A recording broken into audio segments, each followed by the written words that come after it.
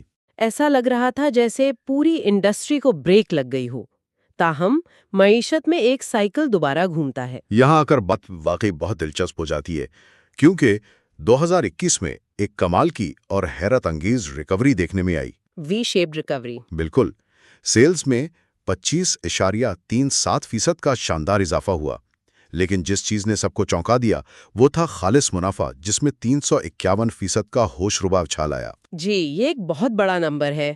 اس کی ایک بڑی وجہ تو بہتر آپریشنل کارکردگی تھی، لیکن کمپنی نے اپنے کچھ فکس اثاثے بھی فروخت کیے تھے، جس سے ہونے والی یکمشت آمدنی نے منافع کو آسمان پر پہنچا دیا۔ یہاں جو سب سے حیران کن بات ہے وہ یہ ہے کہ یہ معاشی بحالی اتنی تیزی سے آئی تھی کہ ماہرین بھی دنگ رہ گئے۔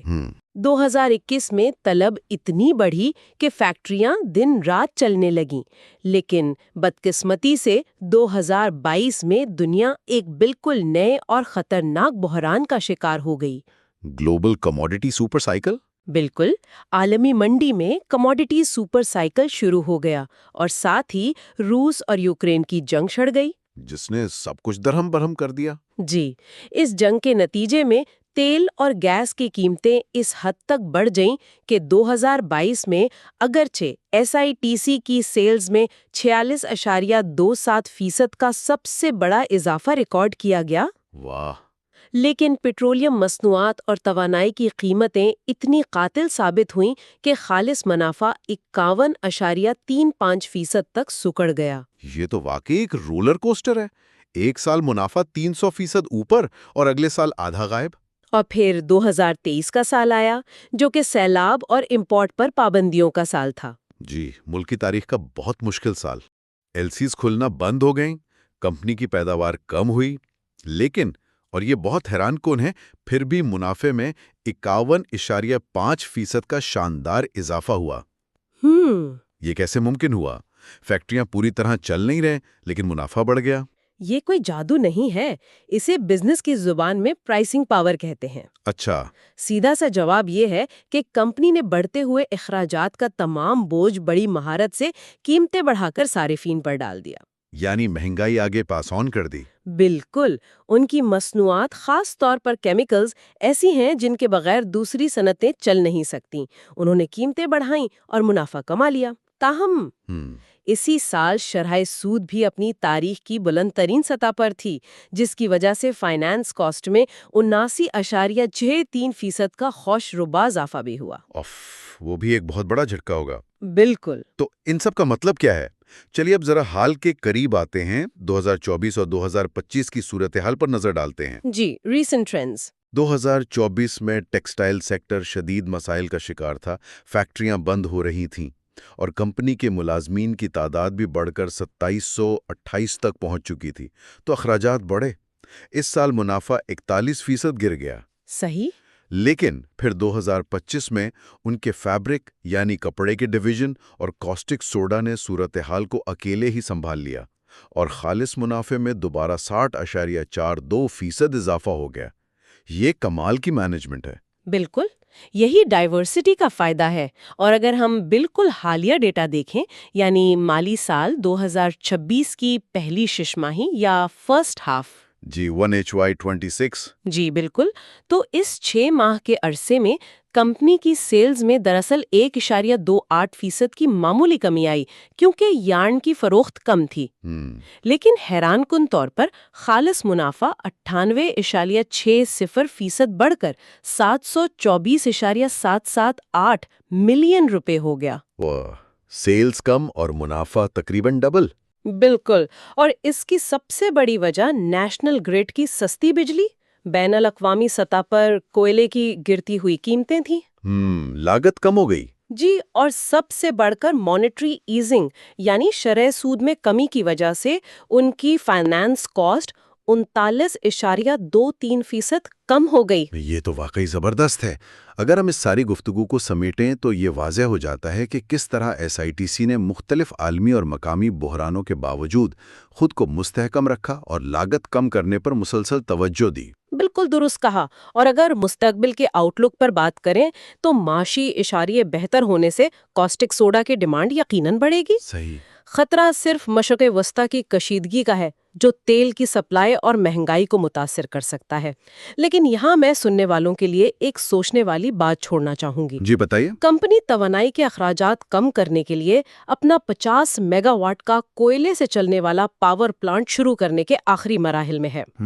Coal power plant. جی، لیکن سوچنے کی بات یہ ہے کہ ایک طرف دنیا بھر میں سبز توانائی اور کاربن ٹیکس کا دباؤ بڑھ رہا ہے، تو کیا طویل مدتی بنیادوں پر کوئلے پر انحصار مستقبل میں کمپنی کے لیے سستی توانائی کا باعث بنے گا یا پھر ماحولیاتی پابندیوں کی صورت میں ایک نیا چیلنج بن کر ابھرے گا؟ یہ واقعی ایک بہت گہرا اور فکر انگیز سوال ہے جس پر نظر رکھنی ہوگی۔ بہرحال مستقبل کی اپڈیٹس کے لیے بیل آئیکن کو پریس کریں اور ہمارے چینل کو لائک اور سبسکرائب کریں۔ کامنٹس میں ان ٹاپکس یا کمپنیز کا مشورہ دیں جن پر آپ ریسرچ پر مبنی کانٹینٹ دیکھنا چاہتے ہیں۔ Like and subscribe.